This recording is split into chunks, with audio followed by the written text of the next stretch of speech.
లేకపోతే మంచిగా ఉన్నావు కాబట్టి, బాగా వండుతావు కాబట్టి, నన్ను బాగా చూసుకుంటున్నావు కాబట్టి, నాకు అన్నీ సమకూరుస్తున్నావు కాబట్టి నేను నిన్ను ప్రేమిస్తున్నాను అనేది బికాజ్ ఆఫ్ లవ్. కానీ ఇన్స్పైట్ ఆఫ్ లవ్ అంటే నువ్వెలాగున్నా నేను నిన్ను ప్రేమిస్తూ ఉన్నాను. అది దైవికమైన ప్రేమ. రోమిలకు రాసిన పత్రిక 5వ అధ్యాయంలో మనం బలహీనులమై ఉండగా, భక్తిహీనులమై ఉండగా, శత్రులమై ఉండగా, పాపులమై ఉండగా యేసయ్య మనలను ప్రేమించాడు. ప్రియ సంగమా, దేవుని యొక్క ప్రేమను మనం గమనించాలి. అలాగే వీరిరువురు కూడా ఒకరినొకరు ఆ రీతిగా ఒకరినొకరు ఇచ్చుకొనుట, ఒకరికొకరు త్యాగము చేసుకొనుట, ఒకరికొకరు అంగీకరించుకున్నప్పుడు మీ మధ్య ప్రేమ చిగురిస్తూ ఉంది. దైవికమైన ప్రేమ అంటే ఫర్గివ్ అండ్ ఫర్గెట్. ఒకటిది not because of, but it is in spite of. రెండవది దైవికమైన ప్రేమ ఫర్గివ్ అండ్ ఫర్గెట్. కొన్నిసార్లు చిన్న చిన్న పొరపాట్లు జరిగినప్పుడు, లేదా గతంలో జరిగిన విషయాలు పదే పదే తవ్వుకొని ఒకరికి ఒకరు మరి గాయపరుచుకోకుండా you have to forgive each other. ఒకరినొకరు క్షమించుకోవడం మాత్రమే కాదు, కానీ ఫర్గెట్ అనగా దేవుడు ఎలాగైతే గత పాపములన్నీ ఆయన సముద్ర ప్రగాధములో ఆయన పడవేశాడో, ఒకరి తప్పులు ఒకరు ఎంచుకుంటూ చూపించుకుంటూ కాదు, కానీ ఒకరికొకరు క్షమించుకోవాలి. మూడవది దైవిక ప్రేమలో నమ్మకం ఉన్నది. ఈరోజు చాలా కుటుంబాల్లో ఒకరిని ఒకరు నమ్మలేకపోతూ ఉన్నారు. But you have to trust each other. ఏ కుటుంబంలో అయితే నమ్మకం ఉంటుందో ఆ కుటుంబము చాలా బలంగా ఉంటుంది. నాలుగవదిగా దైవిక ప్రేమలో ఇవ్వడం ఉంది. దేవుడు లోకమును ఎంతో ప్రేమించను, కాగా తన అద్వితీయ కుమారునిగా పుట్టిన వాని విశ్వాసం ఉంచి ప్రతివాడు నశింపక నిత్యజీవం పొందునట్లు ఆయనను అనుగ్రహించెను. So we cannot love without giving. చాలామంది చాలా కబుర్లు చెప్తూ ఉంటారు కుటుంబ వ్యవస్థలో, నువ్వంటే నాకు చాలా ఎంతో ప్రేమో తెలుసా, but he will do nothing. So ప్రేమ అనేది కబుర్లతో కాదు, ప్రేమ అనేది క్రియలతో చూపించాలి. దేవుడు అటువంటి ప్రేమను చూపించాడు. అందుకే తన సొంత కుమారుడైన యేసుక్రీస్తు వారిని లోకానికి పంపించారు. యేసుక్రీస్తు వారు తన ప్రాణాన్ని ఇచ్చారు, తన రక్తాన్ని చిందించారు.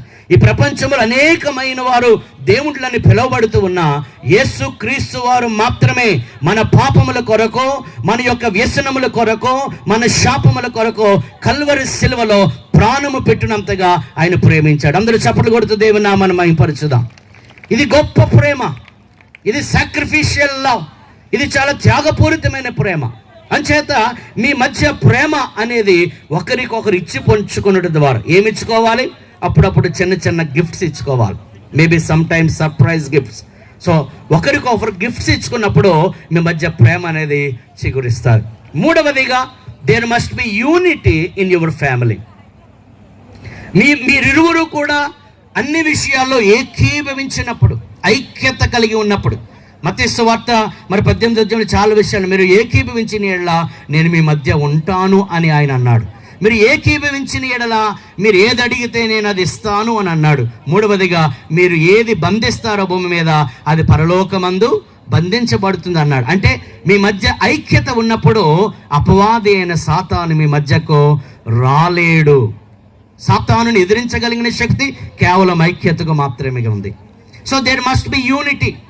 అందుకే లోకాసువార్త 1వ అధ్యాయంలో జకరియా, ఎలిజబెత్లు వీరిద్దరును అనే మాట చదువుతున్నాం. So what ever you do you must do together. ఒకరికి ఒకరు కాదు. అవ్వమ్మ శోధించబడడానికి కారణం ఆమె ఒంటరిగా ఉండడం.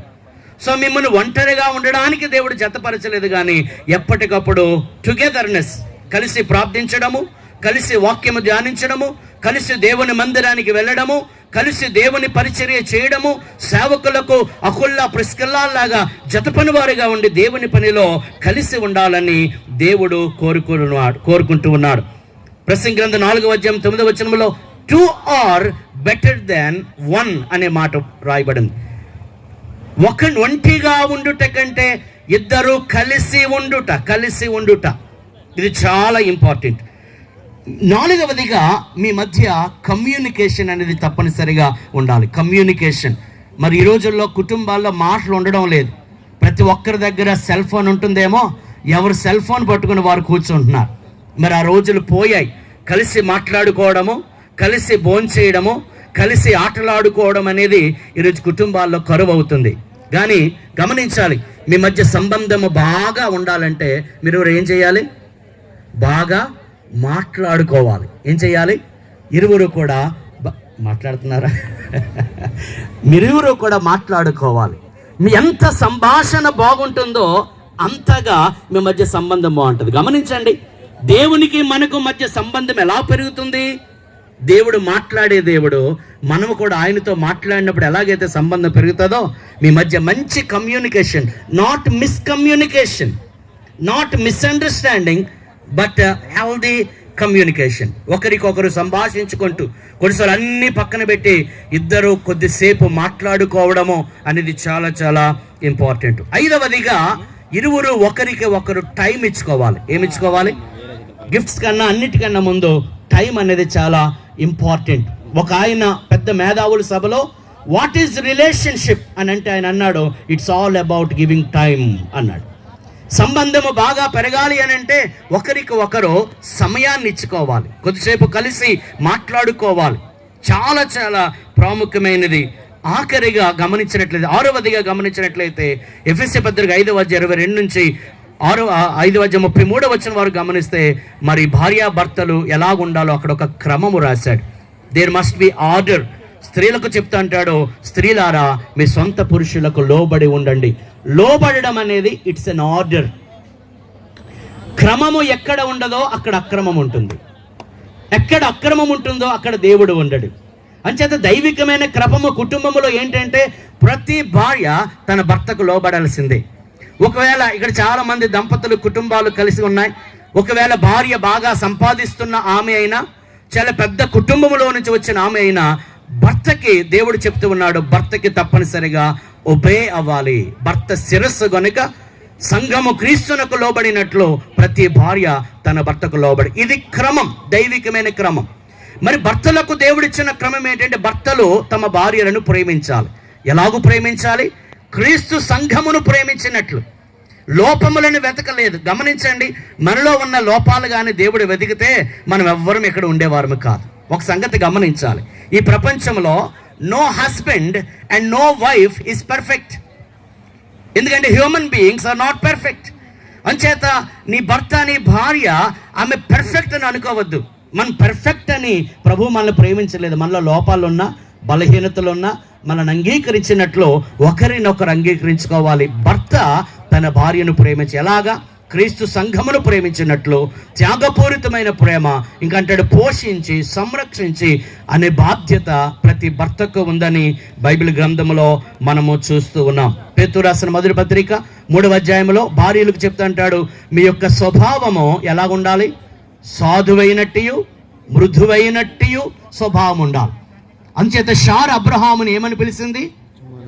తెలిసిన వారు చెప్పడం ఏమని పిలిచింది? యజమానుడా. మరి ఈరోజు భార్యల భర్తలు ఏమని పిలుస్తున్నారు? చాలా మంది ఏ అంటారు. ఎవరిని? భర్తను ఏ అంటే ఎవరిని పిలిచినట్లు? ఒక గేదెనో ఆవునో. వెనకాల పాస్ట్ గారు అందిస్తున్నారు, కొంతమంది ఒర్రయ్య అంటారంట. అయ్యో బాబోయ్. అందుకే ఒకరోజు ఒక ఆమె పేరు షారా అంట. భర్త అంటున్నాడు షారా అన్నాడు, అన్న పిలిచాడంట. ఆమె అన్నది ఏరా అన్నదట. చూసారు ఎంత గౌరవం. ఈరోజు భర్త అతనికి తిండి లేకపోయినా ఏమి లేకపోయినా ఎటువంటి వాడైనా భర్తకు కావలసింది ఏంటంటే రెస్పెక్ట్, గౌరవం, ఘనత. అందుకే సామెతలు ఆఖరి అధ్యాయంలో కూడా మరి భర్త ఘనతను అందడం గురించి అక్కడ మనం చదువుతూ ఉన్నాం. So you have to respect each other. మీ కమ్యూనికేషన్లో కూడా ఆ రెస్పెక్ట్ అనేది ఉండాలి. Speak with respectness. ఎంతో గౌరవ భావముగా, ఏ అని లేకపోతే మరొక విధంగా కాదు. సో యజమానుడని షారా పిలిచింది అనగా అక్కడ ఘనత లేదా గౌరవం ఇవ్వడము అక్కడ మనం చూస్తూ ఉన్నాం. ఆఖరిగా ఈ సూచన మనందరికీ సంబంధించింది. మత్తయి సువార్త మరి 18వ అధ్యాయంలో మనము చూస్తూ ఉన్నాము. 19వ అధ్యాయంలో దేవుడు జతపరిచిన వారిని మనుష్యులు వేరుపరచకూడదు. ఇది చాలా ఇంపార్టెంట్ అండి. చాలా కుటుంబ వ్యవస్థలు మరి వారు ఇరువురు బాగానే ఉంటున్నారు, కానీ మనుష్యులు వేరు చేస్తూ ఉన్నారు. ఇరుపక్ష కుటుంబ సభ్యులు లేదా బంధువులు చొరవ తీసుకొని వేరు చేసే సందర్భాలు ఎన్నో ఉన్నాయి. కానీ బైబిల్ చెప్తుంది ఈరోజు ఘనముగా మరి సందీప్ ఎస్తేర్ల వివాహం జరగబోతుంది. మనందరికీ దేవుడిస్తున్న వార్నింగ్, హెచ్చరిక, దేవుడు వీరిని జతపరుచున్నాడు అన్నవారందరూ గట్టిగా చప్పట్లు కొట్టండి. Very good. దేవుడు వీరిని జతపరుచుచున్నాడు, మనుష్యులు వీరిని వేరు చేయకూడదు. ఇది దేవుని ఆజ్ఞ. దేవుడు ఘనమైనదిగా ఉండాలని ఎంచి వారిద్దరిని ఒక వివాహ బంధములో ఉంచాడు. అంచేత వారి కొరకు మనం ప్రార్థన చేయాలి. మరి వారు అన్యోన్యంగా దైవికమైన కుటుంబముగా ఈ లోకానికి, సంఘానికి, సమాజానికి ఒక మాదిరికరమైన, ఆదర్శప్రాయమైన, ఇదిగో దంపతులు అంటే ఇలా ఉండాలి. మరలా చెప్తున్నాను, క్రైస్తవ కుటుంబం అంటే ఇలా ఉండాలి అనేటట్లు వారు జీవించాలని కోరుతూ, వాక్యాన్ని ప్రేమిస్తూ, ప్రభువుని ప్రేమిస్తూ, దేవుని సన్నిధిలో ఎదుగుతూ, దైవ సేవకులకు లోబడుతూ, మరొకళ్ళ పుష్కలాల వలె దైవ సేవలో, దేవుని సేవలో, పరిచర్యలో సేవకులకు సహకరిస్తూ ఒక ఉన్నతమైన స్థితిలోనికి వారు రావాలని కోరుతూ, వారి వైవాహిక జీవితాన్ని ప్రభువు మెండుగా ఆశీర్వదించాలని కోరుతూ ఈ మాటలు ముగిస్తూ ఉన్నాను. దేవుడు మిమ్మల్ని దీవించి ఆశీర్వదించునుగాక.